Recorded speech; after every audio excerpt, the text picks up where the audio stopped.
L తన ఫేస్ని వాళ్ళకి రివీల్ చేస్తాడు.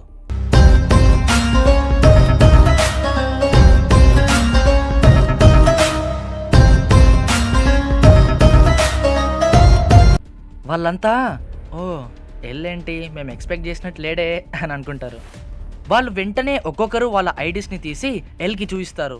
ఎల్ వాళ్ళ వైపు గన్లా ఇలా పెట్టి బ్యాంగ్ అని అంటాడు. ఇతనేంటి ఇలా చిన్నపిల్లాడిలా చేస్తున్నాడు అని వాళ్ళు అనుకుంటారు. దీనికి ఎల్ ఇలా అంటాడు, మీ అందరికీ ముందే తెలుసు కీరా ఎవరినైనా చంపాలంటే వాళ్ళ ఫేస్ అండ్ వాళ్ళ నేమ్ ఉంటే చాలు. నేను కూడా కీరా అయ్యుండొచ్చు. మీరు ఇలా మీ ఐడీస్ని చూపించడం అంత సేఫ్ కాదు. ఆ టీంలో ఒకతను ఇలా అంటాడు, చీఫ్ ఇతనికి ఎలా తెలుసు ఆ కీరాకి నేమ్ కూడా కావాలని? మనకు అసలు ఎక్కడ తెలియలేదు కదా అని అంటే దీనికి చీఫ్ ఇలా ఆన్సర్ ఇస్తాడు, ఇప్పటి వరకు మన పోలీస్ వాళ్ళు క్రిమినల్స్ యొక్క ఒరిజినల్ నేమ్స్ని పబ్లిష్ చేస్తేనే ఆ క్రిమినల్స్ చనిపోయారు, అంతేకాని ఫేక్ నేమ్స్ పబ్లిష్ చేస్తే ఆ క్రిమినల్స్ చనిపోలేదు అని. ఎల్ వాళ్ళతో ఉన్న ఎలక్ట్రానిక్ డివైజెస్ అన్నిటినీ అక్కడ ఉన్న టేబుల్ మీద పెట్టి లోపలికి రమ్మంటాడు. వాళ్ళలో ఒకతను, ఏంటి ఎల్ నువ్వు మమ్మల్ని అనుమానిస్తున్నావా? మేమేమైనా నువ్వు చెప్పే ఇన్ఫర్మేషన్ని లీక్ చేస్తామనుకుంటున్నావా అని అంటే దానికి చీఫ్ తను చెప్పేది కూడా కరెక్టే, అక్కడ పెట్టేసి లోపలికి వెళ్దాం పదా అని అందరూ లోపలికి వెళ్తారు. ఎల్ టీ పోసుకొని తాగుతుంటాడు. ఆఫీసర్స్లో ఒకతను తనని ఎల్ అని పిలిస్తే ఎల్ ఇలా అంటాడు, నో ఇప్పటి నుంచి మీరు నన్ను ఎల్ అని పిలవకండి, రియూజాకి అని పిలవండి, జస్ట్ మనం సేఫ్గా ఉండడానికి అంతే. వాళ్ళు ఇంకా ఓకే రియూజాకి, నేను చెప్పాలనుకుంటుంది ఏంటంటే ఇప్పుడు క్రిమినల్స్ ఎవరైతే వాళ్ళ నేమ్స్ని మనం డిస్ప్లే చేసామో వాళ్ళు మాత్రమే చనిపోయారు. సో మనం న్యూస్లో ఆ క్రిమినల్స్ నేమ్స్ డిస్ప్లే చేయకుంటే సరిపోతుంది కదా అనంటే దీనికి ఎల్ నో అలా చేస్తే చాలా పెద్ద ప్రాబ్లం అవుతుంది. ఆ కీరా చిన్నపిల్లాడిలో బిహేవ్ చేస్తున్నాడు, తనకి ఓడిపోవడం అంటే ఇష్టం ఉండదు అనంటే దీనికి ఆఫీసర్స్ ఇది నీకెలా తెలుసు అని అడుగుతారు. ఎందుకంటే నేను కూడా చిన్నపిల్లాడిలాగానే ఓడిపోవడం అంటే ఇష్టం ఉండదు అని ఎల్ అంటాడు. దీనికి ఆఫీసర్స్ నువ్వు చెప్పేదేంటో మాకు అర్థం కావట్లేదు, ఇంకొంచెం డెప్త్గా చెప్తావా అని అడిగితే మన ఎల్ డెప్త్గా చెప్తాడు. కీరా స్టార్టింగ్లో క్రిమినల్స్ని మాత్రమే చంపాడు, బట్ ఎప్పుడైతే ఎల్ అనే ఒక ఫేక్ పర్సన్ని టీవీలో చూయించామో తను లైవ్లోనే అతన్ని చంపేశాడు. అంటే కీరా ఇక్కడ కేవలం క్రిమినల్స్ని మాత్రమే కాదు, తను చేసే పనికి అడ్డొచ్చిన వాళ్ళు ఎవరినైనా చంపేస్తాడు. అండ్ ఆ తర్వాత తను మ్యాక్సిమం చంపిన క్రిమినల్స్ జపాన్లో వాళ్ళే. అంటే తను ఇక్కడ మనకు క్లియర్గా చెప్తున్నాడు తన టార్గెట్ జపాన్లో ఉన్న క్రిమినల్స్ అని. సో ఇప్పుడు ఈ టైంలో మనం క్రిమినల్స్ నేమ్స్ని కానీ హైడ్ చేస్తే అది నార్మల్ పీపుల్కి చాలా ప్రాబ్లం అవుతుంది అని ఎల్ వాళ్ళతో డిస్కస్ చేస్తాడు. ఎల్ వాళ్ళకి ఒక ఐడియా ఇస్తాడు. అదేంటంటే ఇప్పుడు ఈ కీరా కేస్ని ఇన్వెస్టిగేట్ చేయడానికి 1500 FBI ఏజెంట్స్ జపాన్కి వస్తున్నాడు అనే ఒక న్యూస్ని స్ప్రెడ్ చేద్దాం. 1500 FBI ఏజెంట్స్ అంటే అది నార్మల్ విషయం కాదు. తను ఇంతకుముందు ఫేస్ చేసిన సిచ్యువేషన్ కన్నా ఇది చాలా డేంజర్. సో తను చాలా కార్నర్ అయిపోయి ఏదో ఒక మిస్టేక్ చేస్తాడు అండ్ ఆ మిస్టేక్ వల్ల తను మనకి దొరుకుతాడు అని. ఇది విని ఆ ఆఫీసర్స్ చాలా ఎగ్జైట్ అవుతారు. నువ్వు చెప్పేది వర్కౌట్ అయ్యేలానే ఉంది. మనం 1500 FBI ఏజెంట్స్ వస్తున్నారు అంటాం, కానీ ఇక్కడున్న జస్ట్ మనం 7 మెంబర్స్ మాత్రమే. సో తను ఆ FBI ఏజెంట్స్ని పట్టుకోలేడు, వాళ్ళెవరో కూడా తనకు తెలియక తను ఏదో ఒక మిస్టేక్ చేస్తాడు, మనకు దొరుకుతాడు. సూపర్ రియూజాకి అని అంటారు. రియూజాకి ఇలా అంటాడు, నాకు తెలిసి ఆ కీరా ఖచ్చితంగా ఒంటరిగానే పనిచేస్తూ ఉండాలి అని. ఆ పోలీస్ ఆఫీసర్స్లో ఒకతను నీకెలా తెలుసు తను ఒంటరిగా పనిచేస్తున్నాడు అని అడుగుతాడు. దీనికి చీఫ్ తను చెప్పేది కంప్లీట్గా విందాం, విన్న తర్వాత మాట్లాడు. మనందరికీ ముందే తెలుసు కీరా ఎవరినైనా చంపగలడు వాళ్ళ ఫేస్ అండ్ నేమ్ తనకి తెలిస్తే. అండ్ తను టైంని కూడా కంట్రోల్ చేయగలడు, ఏ టైంకి చంపేయాలి అని. అండ్ ది ఫైనల్ వన్, తను ఎవరినైనా చంపబోయే ముందు వాళ్ళు చనిపోయే ముందు ఏం చేయాలో కూడా తను కంట్రోల్ చేయగలుగుతాడు అని. ఈ మాత్రం మనకు తెలుసు కదా, ఇప్పుడు నేను చెప్పేది క్లియర్గా వినండి అని వాళ్ళకి ఒక ఇన్ఫర్మేషన్ చెప్తాడు. అదేంటంటే డిసెంబర్ 14th ఇక్కడికి 12 ఏజెంట్స్ వచ్చారు. అండ్ డిసెంబర్ 19th కీరా క్రిమినల్స్ మీద కొన్ని టెస్ట్ చేశాడు. అదేంటంటే తను ఎవరినైతే చంపాలనుకుంటున్నాడో వాళ్ళు చనిపోబోయే ముందు తను అనుకున్నట్టే యాక్షన్ చేస్తున్నారా లేదా అని. ఈ 14th to 19th డేస్లో తనకు అర్థమైపోయి ఉంటుంది FBI ఏజెంట్స్ ఈ కేసుని టేకప్ చేస్తున్నారు అని. తను చాలా భయపడిపోయి ఉంటాడు, ఎందుకంటే ఆ కీరాకి ఆ FBI ఏజెంట్స్ నేమ్ తెలియదు, వాళ్ళ ఫేసెస్ తెలియదు కాబట్టి. సో వాళ్ళని తను చంపేయలేడు. అందుకే క్రిమినల్స్ మీద తనకి ఎంత గ్రిప్ ఉందో తెలుసుకోవడానికి అప్పుడు కొన్ని టెస్ట్ చేశాడు. అండ్ డిసెంబర్ 27th ఏం జరిగిందో మనకు తెలుసు.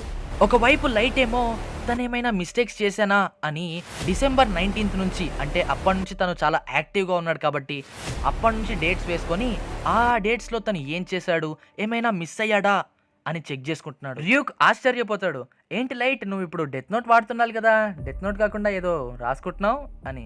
లైట్ తను అసలు ఆ డేట్స్లో ఏం చేశాడు అని ఆలోచిస్తూ ఉంటాడు. ఇక్కడ రియూజాకి ఏమంటాడంటే 19th to 14th మధ్యలో ఆ కీరాని మన FBI ఏజెంట్స్లో ఎవరో ఒక ఏజెంట్ ఇన్వెస్టిగేట్ చేస్తుండాలి. And December 19th to 27th మధ్యలో తను చంపిన వాళ్ళు సస్పెక్టెడ్ క్రిమినల్స్. అంటే తను ఇంతకుముందు చంపింది క్రిమినల్స్ని, ఇప్పుడు చంపింది సస్పెక్టెడ్ క్రిమినల్స్, అంటే వాళ్ళు ఇన్నోసెంట్స్. ఈ ఇన్ఫర్మేషన్ అంతా విని ఆఫీసర్స్ ఆశ్చర్యపోతారు. అండ్ రియూజాకి వాళ్ళకి FBI ఏజెంట్స్ కలెక్ట్ చేసిన ఇన్ఫర్మేషన్ ఇస్తాడు. దీన్ని మీరు చెక్ చేయండి, మీరు దీన్ని బయటికి తీసుకెళ్ళలేరు కానీ ఇక్కడైతే చెక్ చేయొచ్చు. ఆఫీసర్స్ ఇంకా హ్యాపీ అవుతారు, ఎందుకంటే కీరా హెడ్ క్వార్టర్స్ నుంచి ఇన్ఫర్మేషన్ని కలెక్ట్ చేయగలుగుతాడు. బట్ ఇప్పుడు ఇక్కడ హెడ్ క్వార్టర్స్లో ఉన్నది జస్ట్ వీళ్ళు మాత్రమే. సో కీరాకి ఇన్ఫర్మేషన్ దొరకదు. ఇంకా వీళ్ళు 2 గ్రూప్స్గా డివైడ్ అయ్యి ఒక గ్రూప్ FBI ఏజెంట్స్ మీద, ఇంకో గ్రూప్ ఆ హార్ట్ అటాక్ విక్టిమ్స్ మీద ఇన్వెస్టిగేట్ చేయాలని ఫిక్స్ అవుతారు. రియూజాకి మీరు నన్ను ఇంకేమైనా క్వశ్చన్స్ అడగాలా అని అడిగితే చీఫ్ ఒక క్వశ్చన్ అడుగుతాడు. అదేంటంటే, నువ్వు మాకు ఇంతకుముందు చెప్పినట్టు నీ ఫేస్ని రివీల్ చేయను అన్నావు, అంటే ఇప్పుడు నువ్వు నీ ఫేస్ని రివీల్ చేసావు అండ్ ఇప్పుడు మా హెల్ప్ కూడా తీసుకుంటున్నావు, కాబట్టి నువ్వు ఓడిపోయినట్టేనా అని. రియూజాకి ఇలా అంటాడు, అవును నేను మొదట్లో ఓడిపోయాను కానీ చివరికి గెలిచేది మాత్రం మనమే అని. రియూజాకి మాటలు విని వాళ్ళందరికీ కూడా కాన్ఫిడెన్స్ వస్తుంది. చీఫ్కి తను ఎల్లో కాదో అని డౌట్ ఉండేది, కానీ ఇప్పుడు అది క్లియర్ అయిపోయింది. ఎల్ వాళ్ళతో ఇలా అంటాడు, నేను మీ అందరితో సపరేట్గా మాట్లాడాలి, మీ అందరూ ఒకరి తర్వాత ఒకరు ఆ రూమ్లోకి రండి అని. ఆఫీసర్స్లో ఒకతను, ఏంటి నువ్వు మమ్మల్ని ఇంకా నమ్మట్లేదా అని అంటాడు. దీనికి చీఫ్ ఇలా అంటాడు, ఎల్ తన లైఫ్నే రిస్క్లో పెట్టాడు. కీరాకి హెడ్ క్వార్టర్స్ నుంచి ఇన్ఫర్మేషన్ వెళ్తుంది, అంటే మనలో కూడా కీరా ఉండే ఛాన్స్ ఉంది. సో తను చెప్పినట్టు చేద్దామని తను చెప్పినట్టు చేస్తారు. మరోవైపు ఎల్ ఏమో చాలా టెన్షన్గా ఫీల్ అవుతుంటాడు. నేను ఏదైనా మిస్టేక్ చేశానా, చిన్న మిస్టేక్ చేసినా కానీ దొరికిపోతాను అని. ఒక్క క్లూ దొరకాలి అని ఎల్ అనుకుంటుంటే ఒక్క క్లూ కూడా దొరకొద్దు అని లైట్ అనుకుంటున్నాడు. రేపెన్బర్ వాళ్ళ వైఫ్ చాలా ఫీల్ అవుతుంటుంది, తను ఈ కేసుని ఇన్వెస్టిగేట్ చేయాలని ఫిక్స్ అవుతుంది. ఆ బస్ జాకింగ్ సిచ్యువేషన్ అప్పుడే లైట్ కొంచెం తొందరపడ్డానేమో అని ఆలోచిస్తుంటాడు. నెక్స్ట్ డే లైట్ వాళ్ళ మామ్, మీ నాన్నగారు లంచ్ బాక్స్ మర్చిపోయారు, తీసుకెళ్ళి ఇచ్చిరా అని తన డాటర్తో చెప్తుంది. తన డాటర్, నేను వెళ్ళనమ్మా, నాకు వెళ్ళాలనిపించట్లేదు అని అంటుంది. లైట్ తను వెళ్తానమ్మా అని చెప్పి తన రూమ్లోకి వచ్చి తన డెత్ నోట్లో ఒక పేపర్ తీసుకుంటాడు. ఇప్పుడు నువ్వెవరినైనా చంపబోతున్నావా అని ర్యూక్ అడిగితే లైట్ దీనికి, లేదు నేను ఎవరిని చంపాలనుకోవట్లేదు, జస్ట్ సేఫ్టీ కోసం యూజ్ వస్తుందేమో అని తీసుకెళ్తున్నాను, నేను ఎప్పుడూ తీసుకెళ్తున్నా అని అంటాడు. మరోవైపు రేపెన్బర్ వాళ్ళ వైఫ్ పోలీస్ హెడ్ క్వార్టర్స్కి బయలుదేరుతుంది. తన మైండ్లో ఇలా అనుకుంటుంది, ఆ రోజు రేపెన్బర్ షింజుకుకి వెళ్తాను అని చెప్పాడు, అండ్ అదే రోజు అక్కడ చాలా మంది క్రిమినల్స్ హార్ట్ అటాక్తో చనిపోయారు.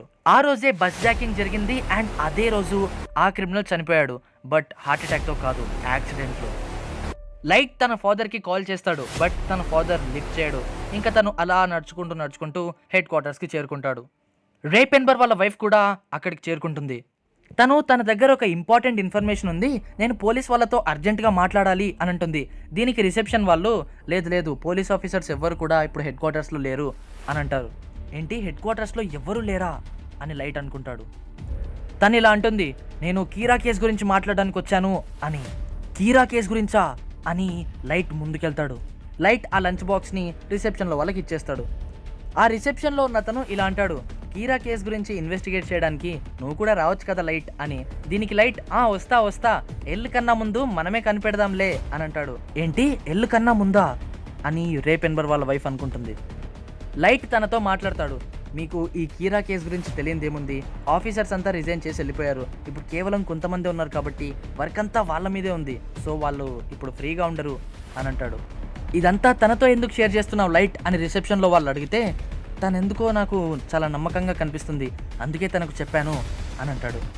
మీరు ఆ కీరా కేసు గురించి ఏమో మాట్లాడాలంటున్నారు కదా, ఇక్కడ చీఫ్ మా నాన్నగారే, మీరేమైనా మాట్లాడాలంటే మా నాన్నతో మాట్లాడొచ్చు, నేను మీకు మా నాన్న నెంబర్ ఇవ్వలేను కానీ నా మొబైల్లో నుంచి మాట్లాడనివ్వగలుగుతాను అని అంటాడు. దీనికి తను ఒప్పుకొని తనతో వెళ్తుంది. ఓకే, నా పేరు లైట్ యాగమి, ఇంతకీ మీ పేరేంటి అని లైట్ అడుగుతాడు. దీనికి తను, నా పేరు షీనోమాకి అని చెప్తుంది. అంటే మిస్ మాకి అని తను అంటాడు.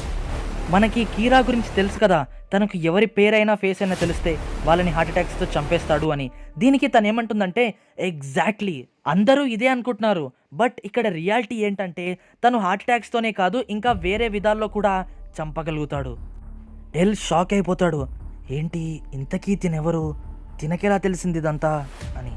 లైట్ ఇలా అంటాడు, ఓ నాకు అసలు ఈ ఆలోచనే రాలేదే, తను హార్ట్ అటాక్స్ కాకుండా ఇంకా వేరేలా కూడా చంపగలుగుతాడు అని. దీనికి తను ఏమంటుందంటే, నాకు తెలిసిన ఒక వ్యక్తి కీరాని కలుసుంటాడు అని. ఏంటి, కీరాని కలిశాడా అని లైట్ ఆశ్చర్యపోతాడు.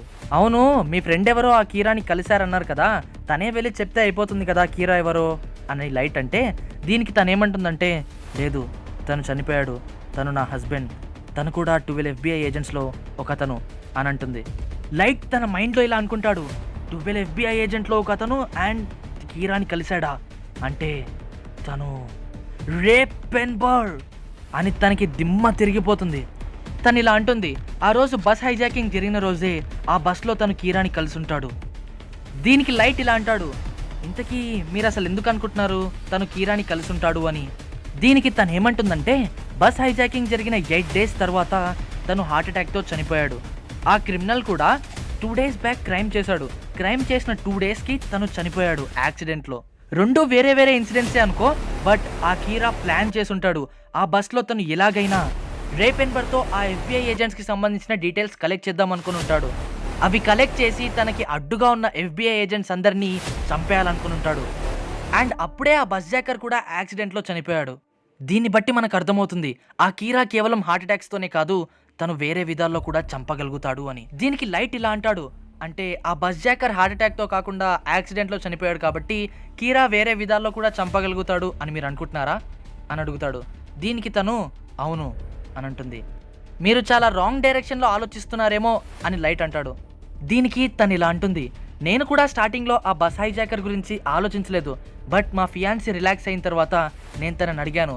తను పేరు మెన్షన్ చేయలేదు, కానీ తను బస్లో ఎవరికో తన FBI ఐడిని చూపించాల్సిన సిచ్యువేషన్ వచ్చిందంట. తను FBI ఏజెంట్ కాబట్టి తను చేయాల్సిన పని చాలా సీక్రెట్గా చేయాలి. తన ఐడిని ఎవ్వరికీ చూపించొద్దు. ఆ రోజు తన ఐడిని తను ఎవరికైతే చూపించాడో తన వల్లే ఇప్పుడు ఇంతమంది FBI ఏజెంట్స్ చనిపోయారు అండ్ తనే కీరా అయి ఉంటాడు అని తను అంటుంది. ర్యూక్ తన మైండ్లో ఇలా అనుకుంటాడు, బహుశా లైట్ నిన్నటి నుంచి బాధపడుతుంది దీని గురించేనేమో. తను హార్ట్ అటాక్సే కాకుండా వేరే రకాలుగా కూడా క్రిమినల్స్ని చంపగలుగుతాడు అనే విషయం ఎవరికైనా తెలుస్తుందేమో అని బాధపడుతున్నాడు. ఇప్పుడు ఈ విషయం తనకి తెలిసిపోయింది. లైట్ ఇలా అంటాడు, బహుశా మీరు చెప్పేది కూడా కరెక్ట్ అయి ఉండొచ్చు, మీరు ఈ విషయాన్ని ఇంకా ఎవరితో చెప్పలేదు కదా అని అడిగితే తను కూడా అవును, ఈ విషయాన్ని నేను ఇంకా ఎవరికి చెప్పలేదు అని అంటుంది. మీ డిటెక్టివ్ స్కిల్స్ చాలా ఎక్సలెంట్గా ఉన్నాయి. మీ హస్బెండ్ని ఆ కీరా చంపేసినందుకు మీరు రివెంజ్ తీర్చుకోవాలనుకుంటున్నారు. మీ థియరీ కానీ పోలీస్ వాళ్ళు వింటే ఆ కీరాని ఇంకా త్వరగా పట్టుకోవచ్చు అని లైట్ అంటాడు. దీనికి తను అవును, నువ్వు చెప్పేది కరెక్టే అని అంటుంది. లైట్ తన మైండ్లో ఇలా అనుకుంటాడు, నేను ఏదైతే జరగొద్దనుకున్నానో అదే జరిగింది. తిను ఇంత కరెక్ట్గా ఎలా కనిపెట్టింది? తిను ఈ విషయం పోలీస్ వాళ్ళకి గనక చెప్పింటే నేను దొరికిపోయేవాడిని. అయినా నా వైపు గాడ్ ఆఫ్ డెత్ ఉన్నాడు, సో నేను దొరకను అని అనుకుంది.